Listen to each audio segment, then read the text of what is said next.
Soare, lună, Venus, ascendent, nodul nord în Capricorn, etalare pentru jumătate final de august, eventual început de septembrie. Dragii mei, n-a venit nicio carte în timp ce am amestecat, ca să încep cu o mică preetalare. Am văzut la un moment dat un 0, după niște situații mai conflictuale, un 0 însemnând că o luați de la 0, că începeți ceva ce n-ați făcut, o relație, un proiect, ceva, o cale. Roata norocului, care înseamnă mișcare, și 0 și acea roată din roata norocului ducea undeva către conexiuni emoționale foarte profunde, sufletele perechele, bucurii. Acum însă, haideți să vedem ce vor arăta cărțile. Sunt la Tarotela, după cum am spus, fac etalarea pentru cei cu soare, lună, Venus, ascendent, nodul nord în Capricorn, pentru august aproximativ jumătate, da? Haideți să vedem, dragii mei, situațiune. Soare, lună, Venus, ascendent, nodul nord în Capricorn. O dată. De 2 ori a picat ceva. Și de 3 ori. Acum tai, că așa fac eu, fiecare cu stilul lui. Ia uite, 17, posibil călătorii pentru unii, călătorii care aduc vindecare, predestinate, mi-aduc aminte că am văzut și steaua. Interesant, 3 și cu 6, 9 și aceste cruci, încheiați ceva, am zis. Nu degeaba apare 0, pentru că încheiați și un capitol mare. Ia să vedem ce mai apare. 7, 7, 2. Mai.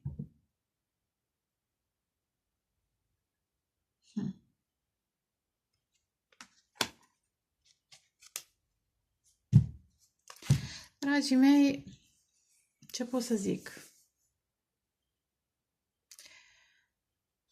Încheiați un capitol greu, mare, poate chiar o carte, ca să înțelegeți complexitatea acestei etape.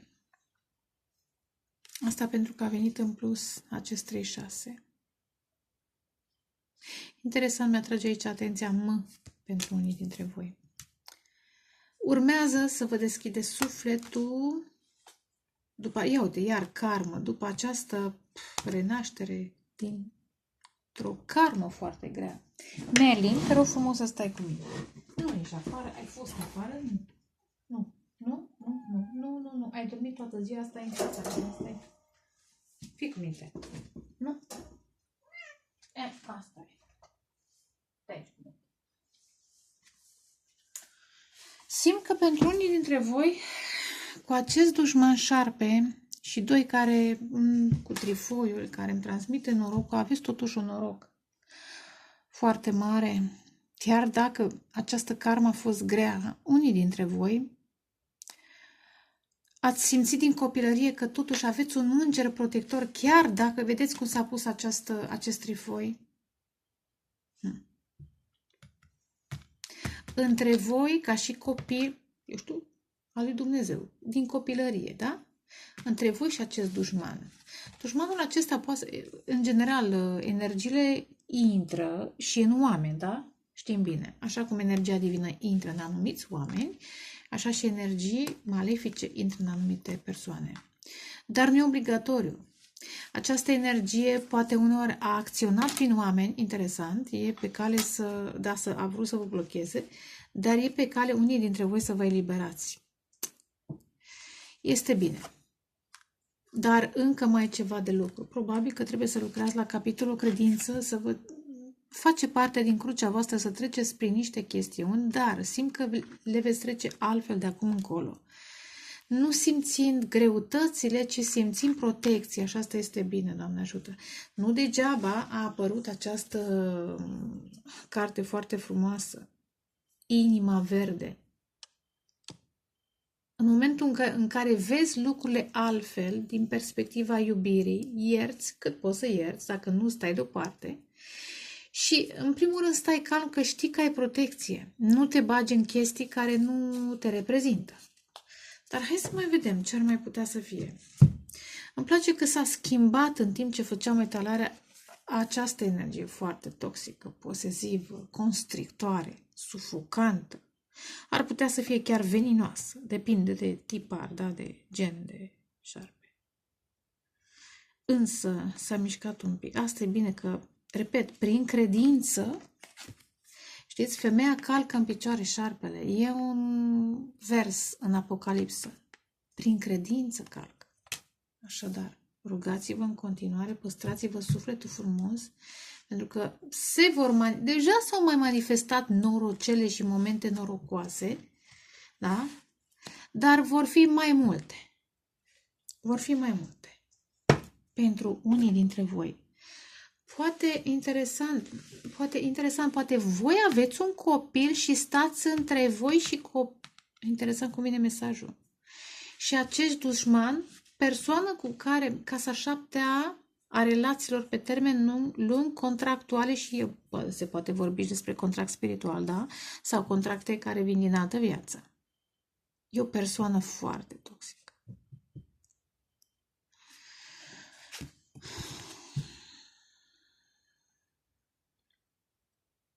Poate ați pierdut niște oameni și ați învățat să vă protejați tocmai din cauza că ați trecut prin foarte multe din copilărie. Da? El rămâne valabil și primul mesaj, da? Ați învățat să vă protejați copilul. De moarte, 13. De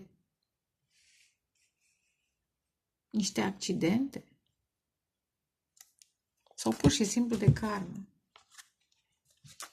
De o femeie foarte tăioasă, foarte toxică. E o femeie foarte toxică. Bine. Le las aici. Ia să vedem cum facem.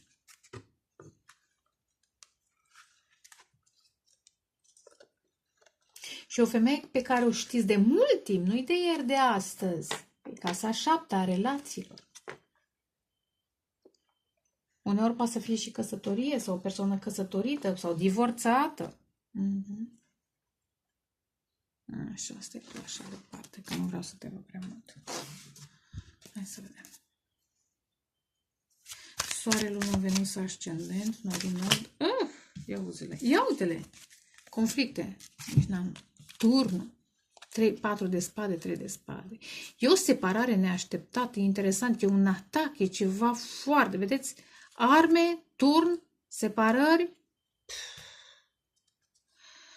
Ar putea să fie și pe stradă, pentru unii dintre voi aveți grijă. E o chestiune interesantă, ar putea să aibă legătură cu... Că am văzut roata norocului și văd de aici iar roți. Un accident de mașină în care cine trebuie scapă, dar este produs de o persoană, sau în fine, produs de o persoană toxică. Ori persoana are ceva probleme, da?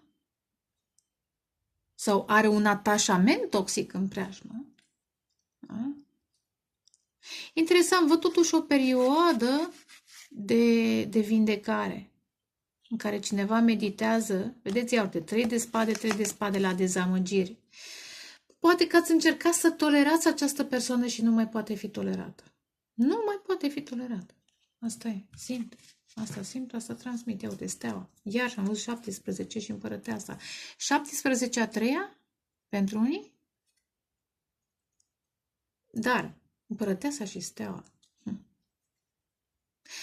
Pentru unii dintre voi aveți o mamă sau o bunică sau o energie feminină foarte înaltă care dincolo, în alte planuri și vă protejează. Iar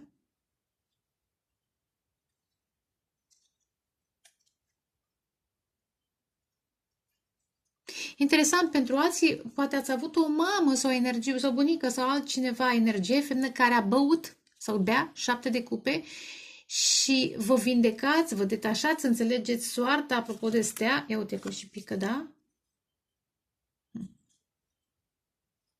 Nu și-a înțeles acea energie, da? Cu steaua pe orizontal, invers. V-a influențat oarecum destinul un timp, dar, repet, vă eliberați. E nou, e final. Hai să vedem.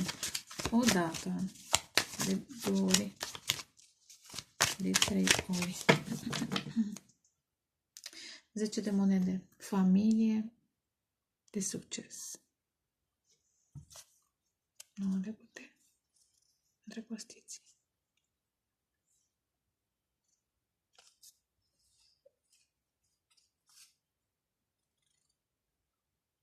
Interesant, posibil în familia voastră e cineva care caută dragostea.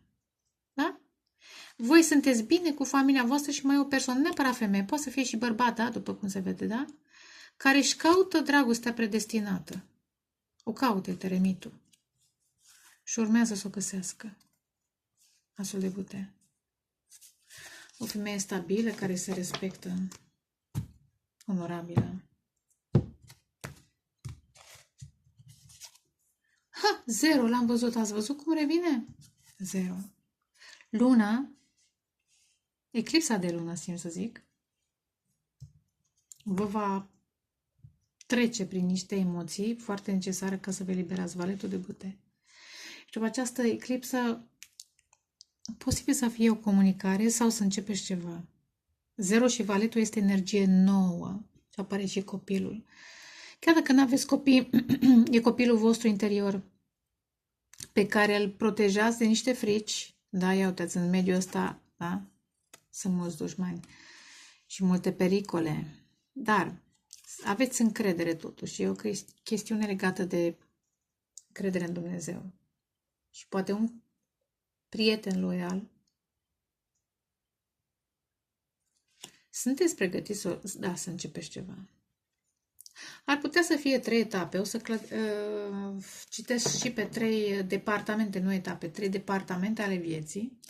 Dar 0, luna, interesant, de la luna nouă, de la eclipsă, începeți, acest dușman, chiar dacă voi nu faceți nimic decât să vă rugați, acest dușman este mișcat, dislocat din mediul său și inactivat. Da? Sau da, asta simt, inactivat. Ca voi să vă urmați calea. Da.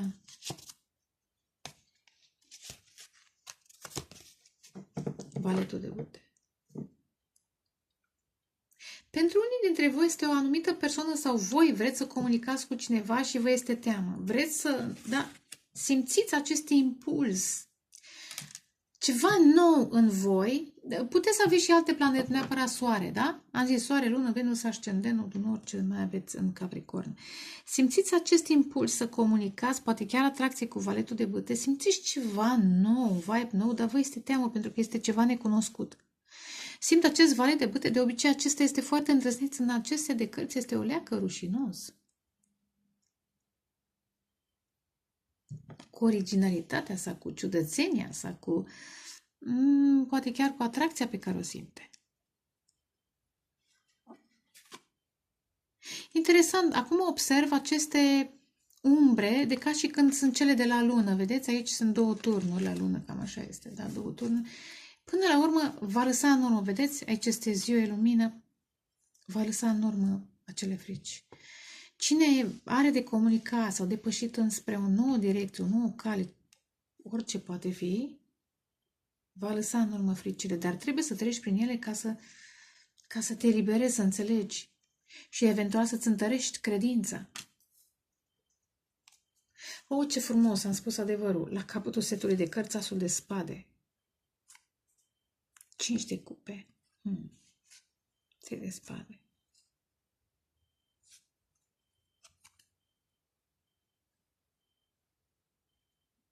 Am zis că cineva a băut în viața voastră? Poate ați avut pe cineva care a băut sau a petrecut sau a consumat energiile și a consumat sufletul și a irosit. Acum urmează să vină un sufletel perechel. Nu mai plângeți, nu mai stați în starea aceea, da? Gata. E timpul să vă bucurați de viața voastră, să vedeți dezamăgirea aceasta altfel interesant. Ia uite, interesant. Ca un mecanism, ca un timp, un mecanism care va pregăti pentru acest timp. E timpul să vă bucurați. Da? Gata, ați trecut prin suferință. Lichior, lichior, licuor, licuor, licuare, licuare. Mă gândesc că acest personaj vă va aduce vindecare. Poate voi vreți să aduceți cuiva, poate e rudă și acest personaj suferă și vrei să-i spuneți gata, nu mai suferi, bucură-te de viață, lasă în urmă trecutul. Doi de monede, alege această eliberare, poate chiar o călătorie. De o traumă din copilărie, simt traumă, poate chiar sărăcie din copilărie. Da, uite lumea. Da. Lasă acel capitol, acea lume în urmă. Interesant, apropo de lume, de universuri paralele și de salturi cuantice, fă saltul, da? Fă saltul cuantic. Sări dintr-o realitate într-alta. Hai să vedem 0. 7 de cupe. Da. Aveți atâtea opțiuni, dar interesant, 7 de cupe și luna întreține totuși o stare de confuzie. Poate aveți Neptun în Capricorn unii dintre voi. Dar e un impuls de a o lua de la 0. Interesant ce simt, de a nu alege nicio opțiune dintre cele care sunt pe tavă în fața voastră, de a alege altceva. Pentru că valetul de bâte, am zis, este mai original, mai altfel. Da? Poate toate opțiunile care vi se oferă pe tavă, inclusiv oameni, că aceste cupe reprezintă oameni, fiecare oferă ceva. Poate va atrage altcineva care... interesant, ce simt, trebuie cucerit. Nu se oferă, trebuie cucerit. Inversați rolurile dacă simțiți, dar și din acest mesaj aveți ceva de învățat, clar. 7 de cupe și 0. Este și Neptun în Berbec, dar Cavalerul de cupe, exact, vedeți? E o romanță pentru unii, Cavalerul de cupe și Cavalerul de spade. Regina de bâte și regele de monede. Doi oameni destul de diferiți, dar, băi nene, care am senzația că se cer. Se cer împreună. Uite, se cer împreună. În sensul de, ca niște polarități. Interesant apropo de polar. Aici este cald, aici este frig. Unui minus al lui plus. Dar, păi, unui mai... că nu vreau să se înțeleagă greșit cu acest cal.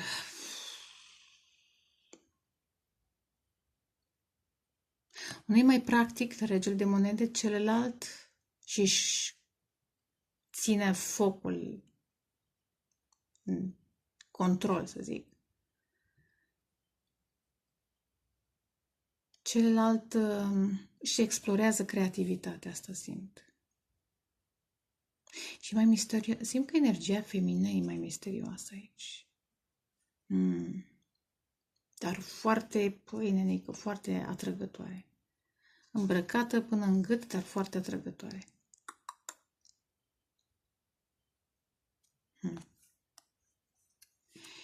Posibil și felul în care comunicați. Unul e foarte emoțional, foarte artistic, celălalt este mai practic. Dar sunteți chemați, nu știu, așa aud. Deci mi s-a părut că aceste cupe sunt ca niște trompete la un moment dat. Sunteți chemați să fiți într-un parteneriat. Care este altfel? 0 și 7. Este ca și când ați trecut prin câte ați trecut, da? Vă eliberați de confuzii, de dușman, de dragon, de șerp, de la. Și sunteți parcă împinși de ceva necunoscut, o forță necunoscută, credința voastră poate sau o vibrație a vremurilor spre o nouă călătorie cu nebunul și valetul de bâte.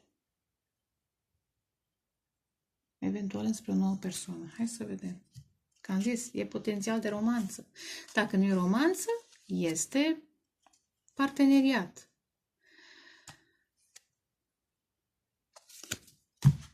Hai să vedem. Luna. Turnul. Wow. Interesant, poate ați visat tunete și trăsnete, poate ați visat ceva care v-a șocat și v-a luminat, exact, văd, lumină, ca și aici, lumină într-un mediu care creează confuzie. Vedeți aici, sunt stele, dar și lumina aceasta. Răsărit, apuși, ce ar putea să fie? Simt că e răsărit. Da? Că am zis că rămâne luna în spate. Și aici, chiar dacă e întuneric, apare trăsnetul care luminează. Și dărâmă. Scoate în evidență. Distruge, dar distruge frica, interesant. Turnul și luna. Uranus. Pentru mine turnul e Uranus. Alt valet, valetul de monede, faetonul. Uite, interesant. O carte care a venit invers. Cavalerul de monede merge foarte încet. Element de pământ. Urmat de spânzurat. Interesant. Poate cineva a divorțat care a tostat. N-a mai avansat în relații. Da? Cavalerul de monede nu doar că merge încet, când e invers, stă pe loc. Stagnare sugerată și despânzurată în acest context. Și cu regele de spade, care este un personaj foarte sobru și practic, cum am zis mai devreme la cavalerul de spade și regele de monede, posibil să fie divorțat. Dacă nu sunteți voi, cineva din viața voastră care după o perioadă de stagnare este urnit, este împins, faetonul, să călătorească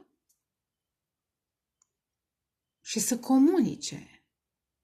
Interesant, e o chestiune de scenă pentru unii cu aceste draperii roșii sau să descopere ceva ce este ascuns, să călătorești și să descoperi ceva ce e ascuns. Interesant, iar aveți protecție cu această umbrelă.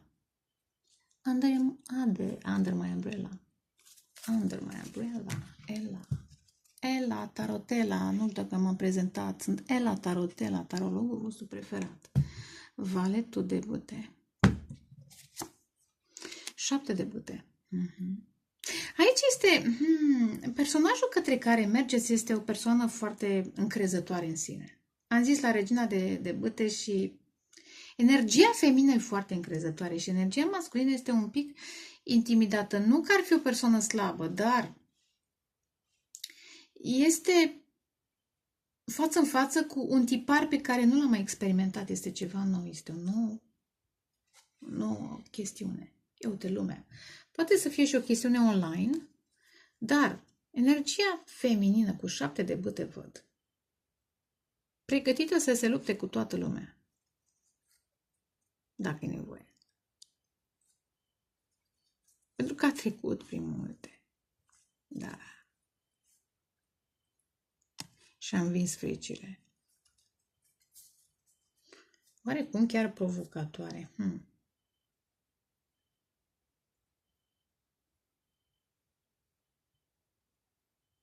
Dar nu în sens sexual, e provocatoare, provoacă pe cei care încearcă să vină spre poți să treci de aceste granițe sau nu. Ia să vedem, dacă treci, ești alt. Next level. Știi cum e? Acum vedeți cum e. Poate are legătură cu trecutul vostru în care ați fost foarte atacat și ați învățat să vă protejați. Da?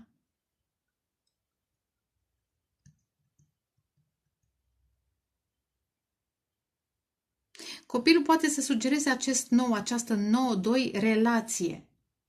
O nouă relație foarte neconvențională. După ce ai finalizat 7 cartea balanței, nu zodie, ci casă în astrologie.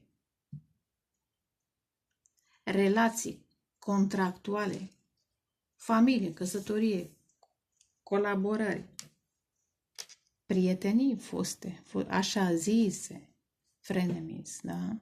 Prieteni dușmani. Karmă.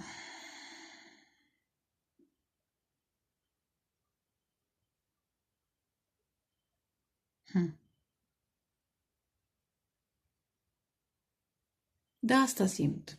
Este o relație, doi, norocoasă. Este ceva care vă va transforma și vă va vindeca copilul interior eventual traumatizat.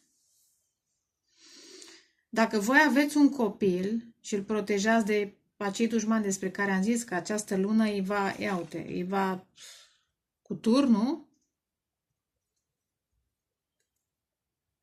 îi va arăta că erau ascunși. Și, repet, îi va dezactiva.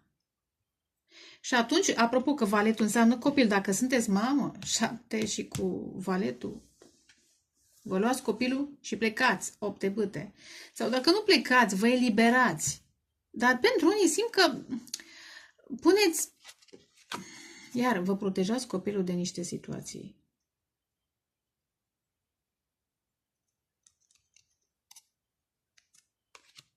Cât am vorbit? Ia mă dăm pe turn și pe lună. Regina de cupe. O mamă? 2 de cupe.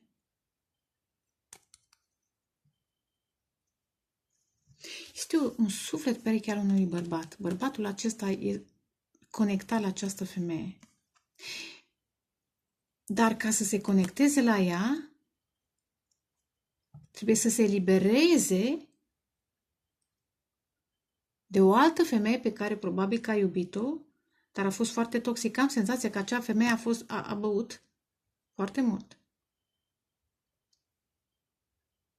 În momentul în care se eliberează de acea femeie, apare acest suflet care, ia uite, îl vindecă. E o alchimie, este o spirală. Interesant. Parcă ar avea același ADN spiritual. Wow, justiția! Dar ori persoana acesta este interesant, ar putea să fie membru al familiei, tată, bunic, pentru unii dintre voi căsătorit sau necăsătorit, mai degrabă divorțat. Da? E timpul, iar. Timpul să se ridice și să înceapă ceva nou pentru unii dintre voi. Acum, vedeți, aplicați și informațiile. 0 și 7 de cupe. Moartea. Uiși.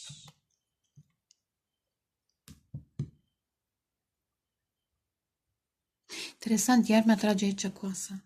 Deci eu simt că un bărbat încheie o relație cu o femeie. Să nu uităm că era și regina de bâte, dar altfel pe cal. Și anul acesta începe, chiar perioada aceasta, începe o nouă relație. Că e Capricorn, că face parte din familia voastră sau că are planete în Capricorn, iar. Da? Aici este femeia pe care, da, urmează acea 2 de cupe, da? Și aici este femeia de care se eliberează iar coasă. Nu neapărat prin moarte, mai mult sau mai puțin, se încheie relația. Gata, se fini la comedie, karma e încheiată, da? Și dacă mai continuă, acea persoană va avea de suferit. Asta simt.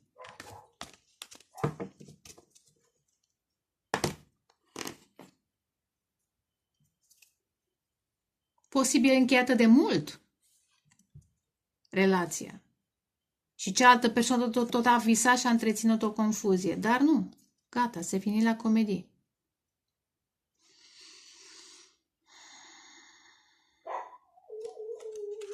Pentru că apare o nouă relație, un nou suflet adevărat. Suflet pereche. Că celălalt a fost karmic. Ia uite, 7 de spade. Am zis că a mințit. Acea persoană, 7, iar 7. Persoana care a mințit acasă. În familie. E o eliberare. Pentru că apare steaua, persoana predestinată. Wow! Steaua împărăteasa, roata norocului, 10 de monede. Wow, și îndrăgostiții. Că sunteți voi, că e cineva din familia voastră, e 7 de bâte, valetul de bâte și încă una, mai dăm faetonul, ia uite, împreună, da?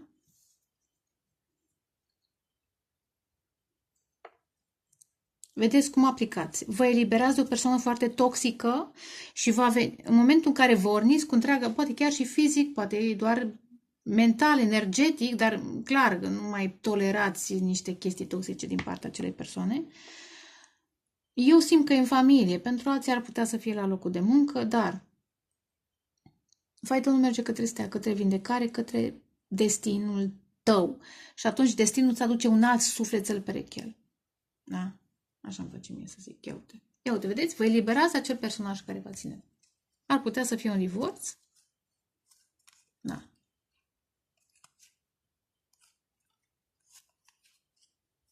Da.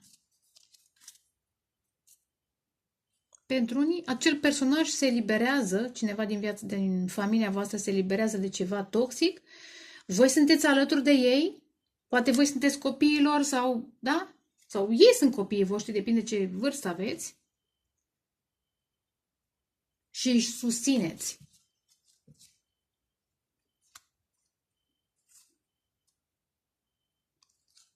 Acesta așteaptă de mult timp o persoană cu care să călătorească, să se libereze, să renească și uite că îngerii, ia uite asul de cupe, asul de monede, are you crazy?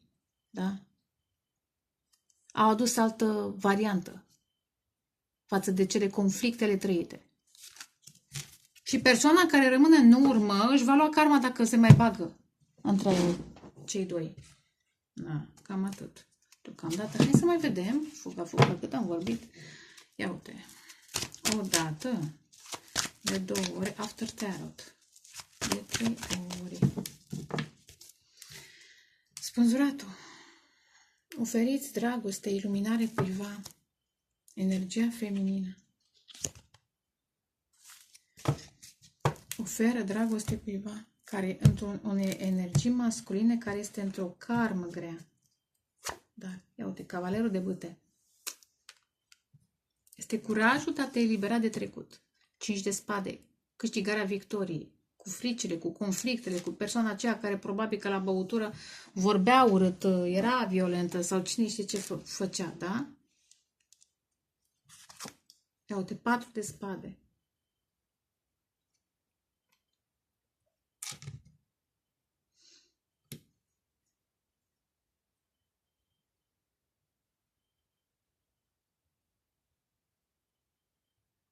Vindecare, înțelegere, meditație.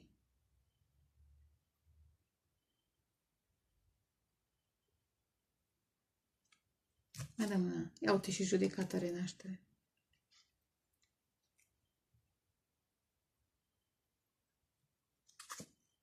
Da, renaștere din 7 de cupe, exact. Persoana care încearcă să mai țină șarpele acesta, acela va fi judecat. Și va fi blocat. Cavalerul de bâte? Simt că este... Exact ce am vrut să zic. Simt că veți avea curajul de a depăși această pierdere, transfer 13 tot apare 13 moarte cruci, în sensul că e o transformare, nu e ușor. Nu e ușor, dar veți avea curajul să depășiți acest impas. Ce să mai e? Transformare și transformarea nu e ușoară.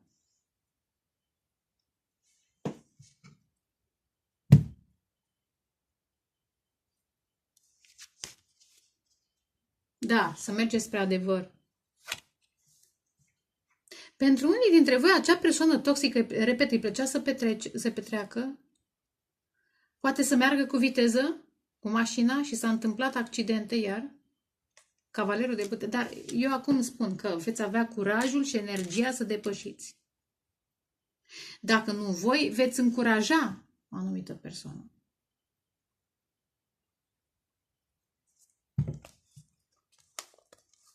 Da.